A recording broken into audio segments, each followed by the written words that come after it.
Let's talk about vaping, from one ex-nicotine addict to another. And let's be honest, no one cares about popcorn lung. Every time you vape, your brain releases dopamine, about 150% more dopamine than the average dopamine producing activity. And initially, this is a really good feeling. But over time, when you develop a drug addiction, in this case, the drug being nicotine, your brain is actually going to enter a state of dopamine deficiency or dopamine deficit. So it's going to be lacking in dopamine. And this is a really bad thing because dopamine is not only responsible for feelings of pleasure, but it's also responsible for our drive and determination. Dopamine, when released, trains our brain to repeat a behavior over and over and over again. And if you abuse a drug, in this case, the drug being nicotine, your brain's going to enter that state of dopamine deficiency, and you might wind up experiencing symptoms of anhedonia.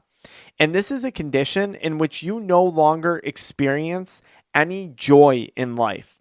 So here you are talking to a new girlfriend, a new boyfriend, brings you no joy.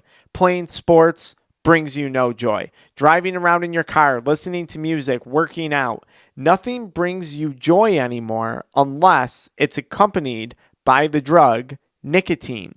This is anhedonia, and it's super depressing. On top of that, chances are you're experiencing the side effects of addiction, less money in your bank account, and constantly having to worry about your current and future physical health, something that's extremely anxiety provoking.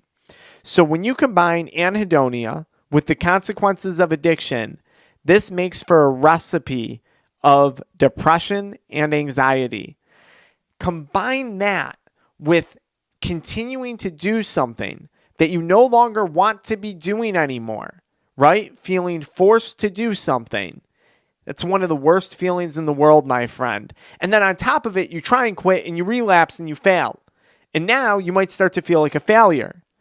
It's a horrible, horrible cycle. We're busy talking about popcorn lung, but no one's busy talking about the real consequences of addiction. So